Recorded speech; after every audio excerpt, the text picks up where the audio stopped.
Taylor, are you mad? Are you mad? Now uploading just Jadwuh. Hey, that's gang-worthy, you know.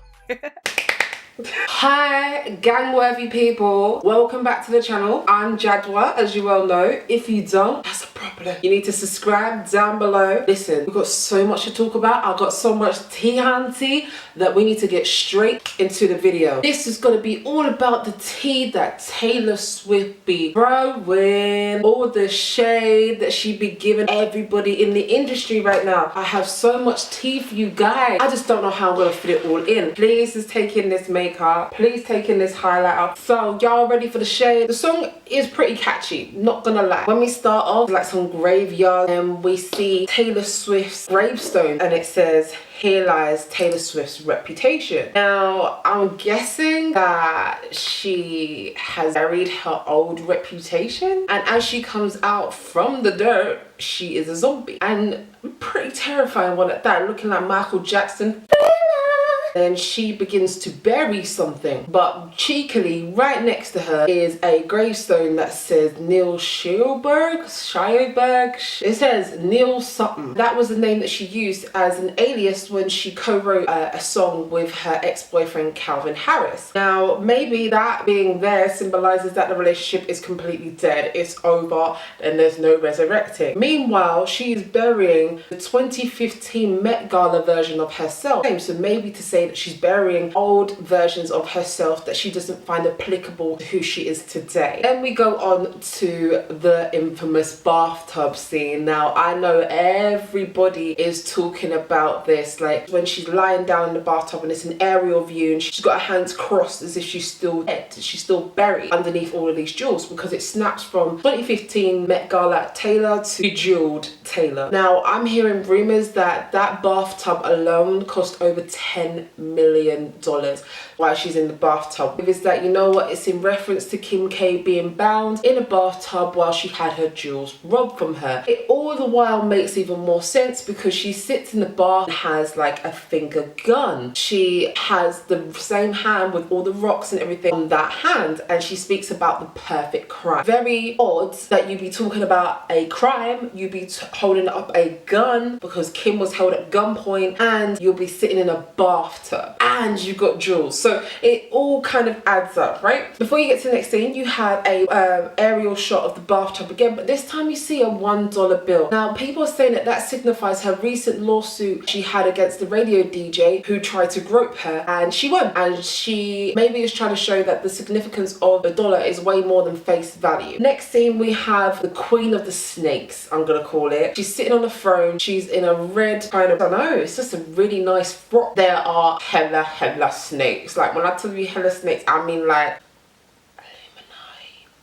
I didn't say nothing, but I mean like there are hella snakes. And she's sitting there and she's even being served tea by one of the snakes. Actually, we're kind of like, yo, to be served tea in like the colloquial term is to get the gossip, to be dished up the gossip. So it's like, okay, are you Queen of the Snakes because of a reference that Kim and Kanye made when the track Famous came out? It looks like some sort of Maserati or a Lambo or some expensive sort of car, like, you know, you pay big man money for this car. And she goes and boom, crashes the car, and she's like, you're crashing a big man car like that for what? Next bit, you see her hanging outside the car like, you know, I'm so dope, she's got her hair with this weird kind of fringe thing, looking like she ain't really got the rest of her hair going on. Also, she's got a ponytail as well. Some people are saying that she looks like Katy Perry, how she is recently, you know, how she had her Britney moment. Let's not even go into that. Let's not today. Not today. People are saying it's linked to Katy Perry because one, she looks like her. Two, is it not another dig at her to say, look, B, I'm holding the Grammy in the next part and you don't have any Grammys. You don't have any awards like I do. And finally, you see a cheetah in the car in the passenger seat next to her. As we continue on, we see her in like some, I don't know, biker chick mode, and I don't really know what's going on. I'm not gonna lie, I don't know what's going on. So we'll leave that there. If anyone knows, comment below, B, because I don't get it. That's not even the tea I'm trying to give you. Moving swiftly forward in a place where she looks real sexy, like a doll or something, looking like, you know, I'm holding my squad down. I'm a leader and shit. You should know about me. You should know about me. I'm an architect. She's standing there and she looks like a cult leader. I think that's a snap back to when people said that she created this squad and everybody's the same and she's manufacturing girls to be exactly the same as one another with no individuality or personality. There's another image where if you actually pause it, it's something so subtle, and the thing is, in this video there are so many subtleties that I could be here all day. But she has a whole load of manufactured girls and you can see limbs that are broken off of their bodies and stuff, and even her own arm is missing, like part of her forearm is missing. As we progress on, she walks into a room, 7 men who are also in the room looking fierce as hell, and they're ready to you know, take every command that she is so quick and ready to give. You see 8 of them right next to her. One thing that I am not really too keen on is why she's got one side of black men and the other side of Caucasian, Cypriot, I don't know, but they're not black on the other side. Like, and it's a very hard image to look at because I don't understand the separation. Why is there a separation? Yeah, it kind of bothers me, low-key bothers me. But yeah, people are saying that the 8 men represent the 8 high-profile relationships that it had. So if I just reel them off real quick: John Mayer, Joe Jonas, Calvin Harris, Taylor Lautner, Jake Gyllenhaal, Connor Kennedy, Harry Styles, Tom Hiddleston. The funny thing is about Tom Hiddleston is he wore a top that said I Heart TS, and the gentlemen that are behind Taylor Swift also wear a crop top that says I Heart Taylor Swift. So it's almost as if they're taking the mick or just highlighting on the fact that that happened. Another thing is people are saying that it's very shady, the fact that this video and the way that everything's set out in this part of it is very similar to Beyonce's Formation. Now, me personally, I don't feel like she's ever thrown shade at Beyonce at this point. There's nothing that she should throw shade at Beyonce about. Her choreographers then turned around and said, we're not copying Beyonce, we're copying someone in Korea. She is dancing with these guys and she's trying to turn it out. Boo, well done for trying. I appreciate trying. It still wasn't the most pleasant thing to watch, but you know what, this whole hand thing,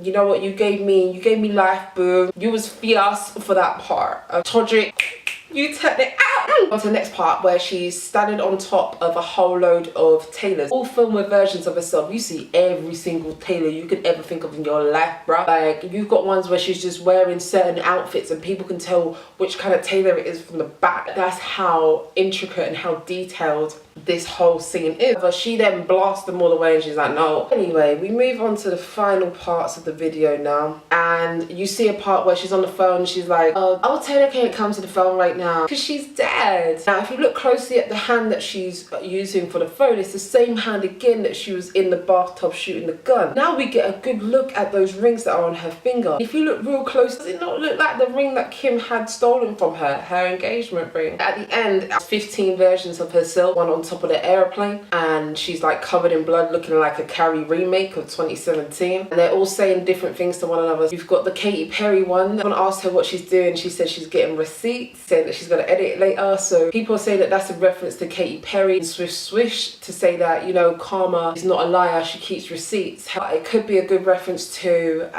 when Taylor, Kim and Kanye got into it about the song Famous, phone call that we heard a snippet of released by Kim. She may be lying that that was edited and that wasn't the whole conversation that they had actually had together. Essentially, the last Taylor is the VMA's Taylor, when she was like, I'd like to be pulled from this narrative, I no longer wanted to be associated with it. And that was one of her statements that she said when she was involved in the whole Kanye thing. Video's all done. I know there's so much more, so comment below anything that you've seen and you think, oh, shady queen. I think it's self-explanatory. She is coming for blood. Forget any other Taylor that you've ever met before. This one's vindictive and this one is out to kill. Like, comment, subscribe. Girl, you be tripping, or you look too far into it, or it's a conspiracy theory, whatever. Let me know. At me. All my social media is down below. Also, I am gonna see you in the next video. Take care. Tune in next week.